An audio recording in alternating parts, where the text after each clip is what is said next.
Guys, for today's video, may gusto po akong i-share sa inyo na news coming from BSP. And kung totoo man to, magiging beneficial to para sa atin na mga nangungutang. However, I must say na meron akong reservation sa mga ganitong extraordinary instances. Ano ba to? Well, BSP apparently said that BSP offers loan relief. Oo kaya to? Well, yan ang pag-uusapan natin today. So, samahan niyo ako. Sit back and let's discuss. Coming right up.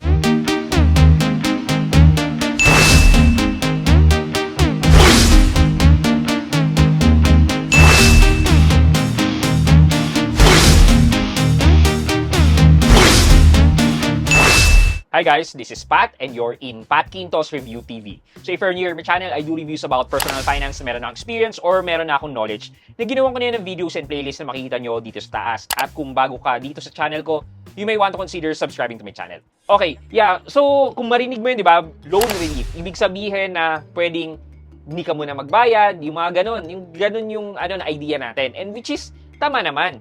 However guys, before we go dito into details, naalala nyo ba yung bayanihan law na during COVID na sinasabi nila na pwedeng hindi magbayad, so on and so forth, which is totoo naman. Na-offer din sa akin yon. However, I did not take the opportunity para hindi ako makapagbayad ng 3 months. Merong iba na hindi naintindihan yung law.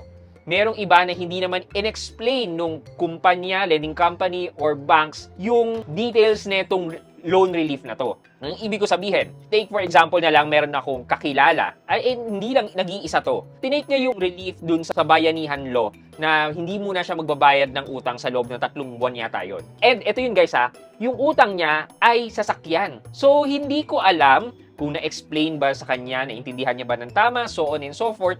But parang dumating sa kanya, uy, may loan relief, pwede na hindi na ako magbayad. Parang ganun. So, yun yung nasa isip niya. And then, eventually, na-repossess ang kanyang sasakyan because hindi naintindihan yung details ng bayanihan law na yan.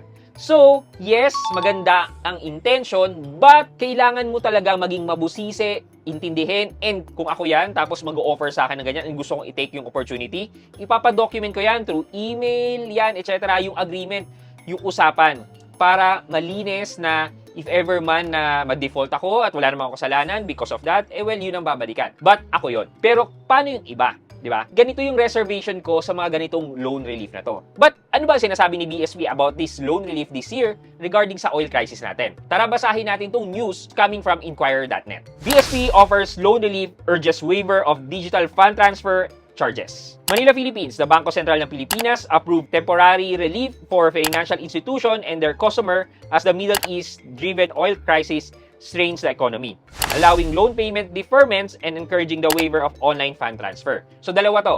Una, yung pag-aalaw na ma-defer or hindi mo na magbayad kagad ng utang, and pangalawa, ina-urge ni BSP na i-waive na yung mga online transfers, yung mga bank transfers natin, yung mga etc. ganon. So the measures cleared under Monetary Board Resolution number 296 on April 8 aim to sustain the lending and support recovery after the government declared a State of the Nation Energy Emergency on March 24. Banks may grant grace periods up to 6 months for affected borrowers and defer agricultural loan payment for as long as 1 year, subject to lender assessment. Guys, hindi ibig sabihin na merong ganitong resolution itong monetary board ni BSP. Ibig sabihin 100% pwede nyo lang i-avail to or what? Parang wala pa rin tong silbi actually. Well, ang sinasabi ni BSP dito, pwede nang magkaroon ng ganitong mga programa itong mga banks natin para ma-defer yung mga payment sa mga loans natin. And kung agricultural loan naman yan, aabot yan ng 1 year. Yun lang yun naman sinasabi ni BSP. Hindi ini-impose ni BSP na, magkakaroon tayo ng moratorium sa payment, wala mo na magbabayad. Hindi ganon. Sinasabi lang niya, mga banks, financial institution, lending institution, sige, kung gusto nyong maging mabuti sa mga customers nyo at magbigay ng palugid na hindi mo na sila magbayad or payment holiday, sige, go ahead, pwede na yan sa akin. Yun lang naman ang sinasabi ni BSP. Ngayon, itong sinasabi nating mga palugid na to, or payment holiday, or loan relief, nakadepende pa rin yan dun sa financial institution, sa bank, or dun sa lending company. So, kung walang ganyang program, itong mga banks, lending institution, or financing institution, wala naman tayong aasahan. Nangalang din po tayo. So, again, hindi po to 100% foolproof na may ganyang available na program. It really depends dun sa mga nagpapautang po sa atin. Kung sabihin nila yung mga credit card, o sige, sa credit card, huwag muna kayo magbayad ngayong buwan. Yun po yung prerogative ng credit card company na yon. Again, hindi po inuutusan ni BSP na magkaroon ng ganitong program. Sana nalinawan po kayo dito. It's more on initiative lang ng mga lending companies or mga creditors natin itong loan relief na to. Kung mabait sila, sana naging mabait sila, di ba?